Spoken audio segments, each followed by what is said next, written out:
Hello, Brigadiers and Brigadettes and hockey fans alike. This is your captain speaking. Welcome to my channel. Now let's jump into some hockey content. Hello everybody, we are currently in our series where we cover all 31 teams going into this season. And I just wanted to remind you again, this is pre-recorded. We are currently filming on the 30th. This will come out the 5th, I believe. So we're just going to jump right in. Again, we are covering the Tampa Bay Lightning today. Yes, you can see my Columbus Blue Jackets reverse retro jersey. That is no mistake that was worn today. So yeah, I know they won a cup. Just remember, big upset. That was cool. And we played them pretty tough. I think we played them probably harder than anybody else did last year in the playoffs. So with that being said, number one, can the Lightning repeat? There's a lot of different factors in this, and the way this past season was, it really makes me think it's going to be a lot more difficult to say, oh, that's a for sure thing, or that's pretty likely. I do think that the Lightning could repeat as champions, as even though they lost Kucherov, this team is still very loaded in every aspect of the game. They currently are still in my favorites category with Colorado and Vegas. It's definitely not going to be easy, though, as they've got to rebound from the loss of Kucherov. Like I said, they've got to deal with COVID. You never know how bad that could get. Future injuries, and then the grind of last season. On top of that, only one team has repeated as Stanley Cup champion since the lockout year, and that unfortunately was the Pittsburgh Penguins when they won in 2016 and 17. Yeah, that hurt, because I hate them. Now, out of those teams that ended up winning a cup, two didn't make the playoffs. That was the 2007 Carolina Hurricanes after they won it in 06, and then the Los Angeles Kings, I think it might have been after their 2014 championship. But 12 of the teams did make the playoffs. 6, however, lost in the first round. Only 6 teams made it again to the second round. Only 4 teams made it to the conference finals.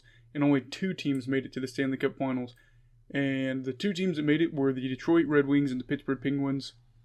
Detroit, obviously, won the first year in 2008 against the Penguins. And then they both, came back the next year. And the Penguins beat the Red Wings in 6 games, I do believe. Maybe it was 7, I don't remember. But either way, they won, and then Pittsburgh obviously went back-to-back, so that's how they made their appearance in the Stanley Cup. However, out of all this, the Penguins are the only team to have won a cup after they won it the year before. Now, I could be wrong about that, but as long as I'm right, you can see that it's really hard to do. I do think the Lightning are a more talented team than most of the teams that previously won the cup that I mentioned in that cap era. After the lockout, but it takes more than talent, and really simple luck could be a huge factor. Time will only tell what will happen. I won't say they're going to win it, but I do think they have as good as a shot as anybody else, so that's my first question. There you go. The second question is, who is going to step up in Kucherov's absence? The loss of Kucherov stinks for Lightning fans, but on top of that, you can really just kiss 35 goals and 100 points away from one player. But if the Lightning want to repeat as champions, they're going to have to find a way to replace Kucherov, and they're just going to have to figure out how to make up that offense. So who's going to do that? Well, for starters, I'm going to throw out 2 guys that advanced stat people just thirst over. That's Braden Point and Anthony Cirelli. You probably expect me to say something bad about the advanced stats group, but that's not going to happen. This is one instance where I think everybody can agree, whether you're just an eye test guy or an advanced stat guy, that when you look at Braden Point, he is a really special player. He had 98 goals in the past 3 seasons, and he had a 92-point season a few years back. And then you have Anthony Cirelli, a two-way player that's a stud on both ends of the ice. I think they're both good on the defensive end of the ice, but Cirelli seems to be the more consistent out of the two. One thing I will say is I'd like to see some more goal scoring out of Anthony. And from here on out, I think that'd be a good goal, at least 20 goals a season during a normal year. And then obviously you have Steven Stamkos, who is one of the best goal scorers of my generation. He'll probably be one of the best scorers of all time. He could realistically get 30 goals this season in a 56-game season, because he had, I think he had 30 and 57 games played last year. So he could definitely get a 30-goal season. He's underrated due to some injuries and stuff. There's plenty of other options as well.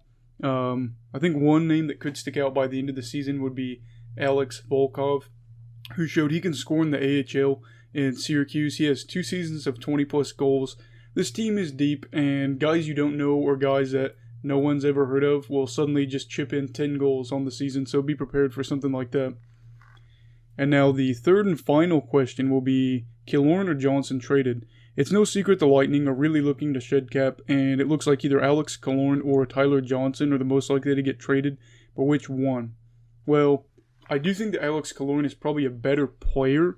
I just think that he's more likely to be traded due to his value and the fact that his contract allows him to be traded this season, whereas Tyler Johnson's contract he's protected for this year, and then the year after that, he's got a 20-team trade list that he can do after that.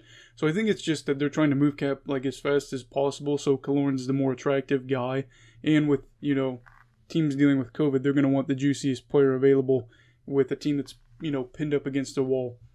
I think, like I said, the Lightning would like to move Johnson more than Killorn, but in a market like this where teams really can't take advantage of you, beggars can't be choosers, and by the end of this next offseason, one of those two probably won't be on the team anymore.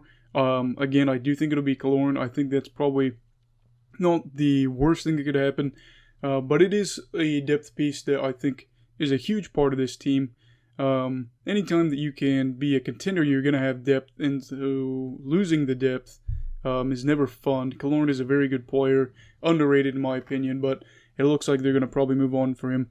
Hopefully, I think that if we, as in the Vancouver Canucks, did not have so many cap issues with Jay Beagle and Louis Eriksson's contract, we could have potentially been a trade partner for Killorn. I would have liked to see that.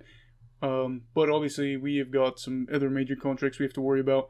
I don't know, the Lightning will probably end up finding a market for, obviously, Killorn or Johnson, but it's going to have to be at a reasonable price for both sides. At the end of the day, the Lightning are probably going to end up getting the short end of the stick, but, they are the 2020 champions, and they have a really good shot of contending for the Cup this year. So, it could be worse. Anyway, that is going to be my video for today. Please like and subscribe. Subscribe if you have not. Turn on that little bell notification thing to let you know when my videos came out. Everybody stay safe from COVID. Have a great day. Goodbye, Brigadiers and Brigadettes, and hockey fans in general. This is your captain signing off. Have a great week.